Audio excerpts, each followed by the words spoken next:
Nous appelons Sophia Azawi Ida.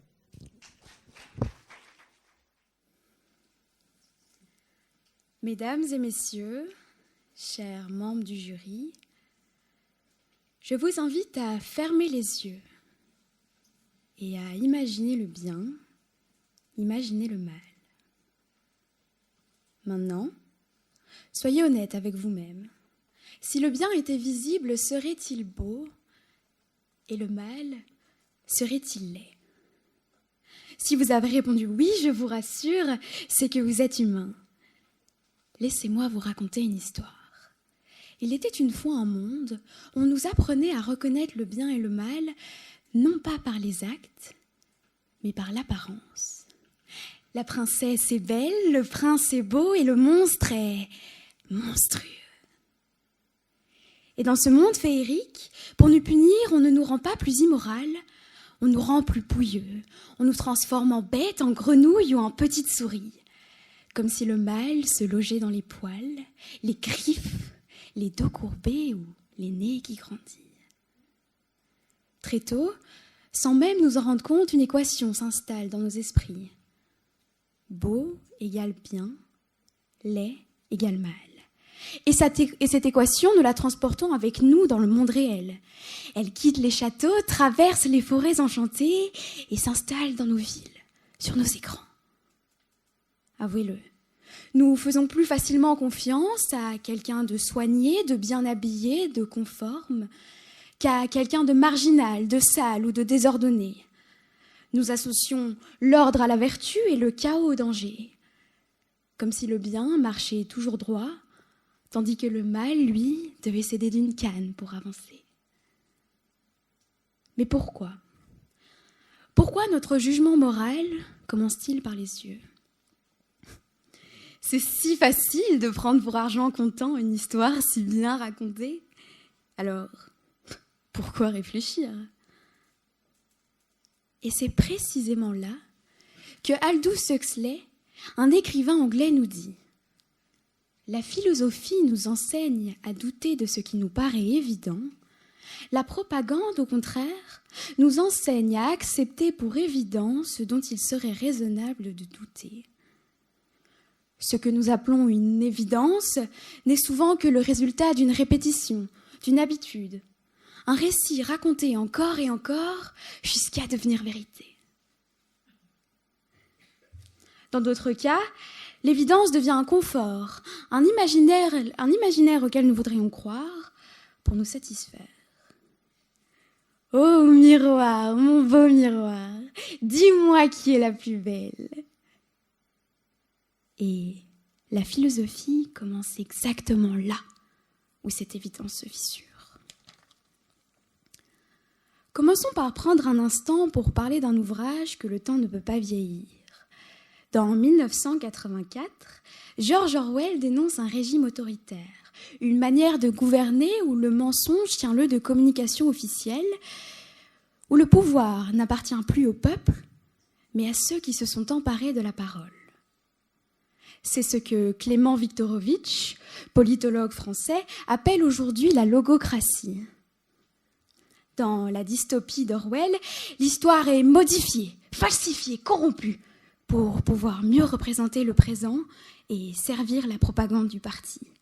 Je cite: « Qui contrôle le présent contrôle le passé, qui contrôle le passé contrôle l'avenir. » Dans le livre, l'ennemi change sans prévenir. Un jour, l'Eurasie est notre allié, le lendemain, c'est les Stasi à nos côtés. Et c'est le cas depuis toujours. Les journaux sont réécrits et les souvenirs torturés. Le bien et le mal ne dépendent plus des faits, mais de celui qui tient le stylo. Dans le livre Big Brother. Et aujourd'hui, de nombreux dirigeants dont vous avez tous les noms en tête.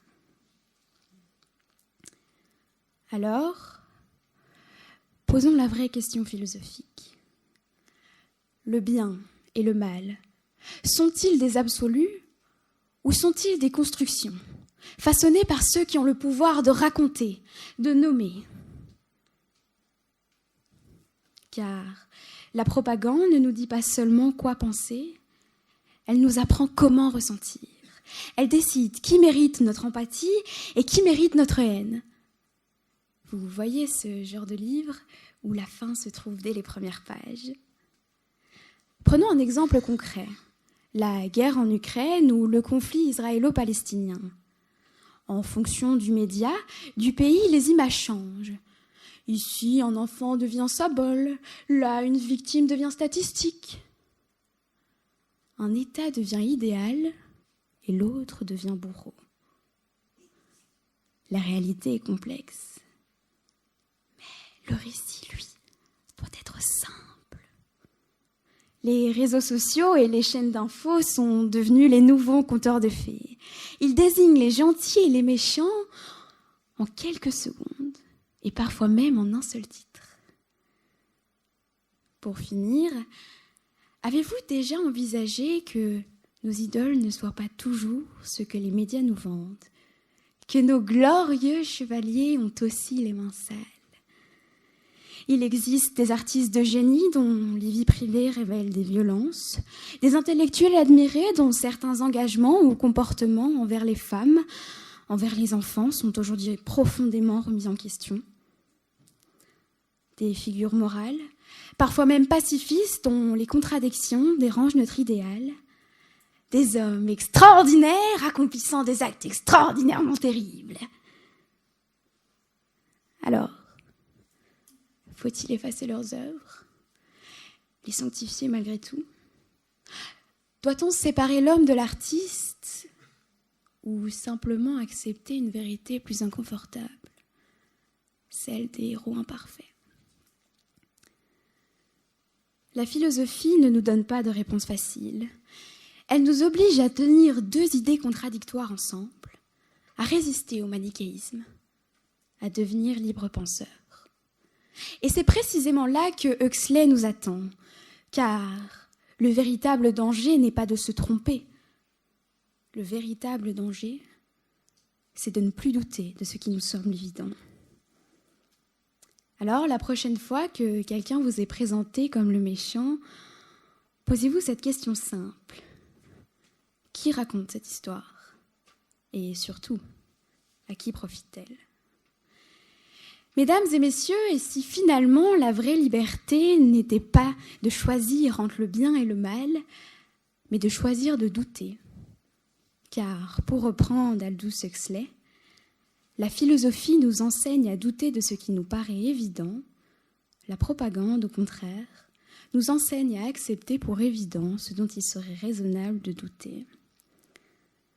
Et dans un monde qui préfère l'illusion, la vérité devient un mythe pour enfants. Je vous remercie.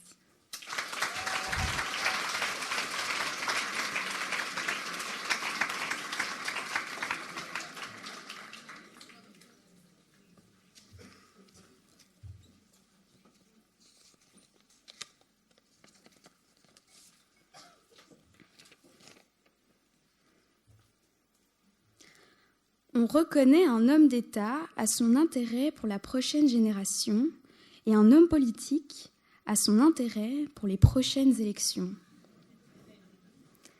James Freeman Clarke, un écrivain et penseur américain du quelque chose siècle. On reconnaît un homme d'État à son intérêt pour la prochaine génération. Honnêtement, qui parmi vous, dans cette salle, peut citer un homme politique qui est réellement en faveur de son peuple? Après tout, les hommes politiques sont surtout connus pour profiter leur propre intérêt, pour faire des grands discours, mais au final, ne pas accomplir grand-chose. Alors, quelle est la réelle différence entre un homme d'État et un homme politique, à part qu'un sert l'intérêt des prochaines générations et l'autre l'intérêt des prochaines élections?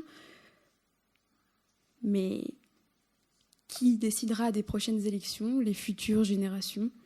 Alors, pour moi, il n'y a pas de différence. Merci.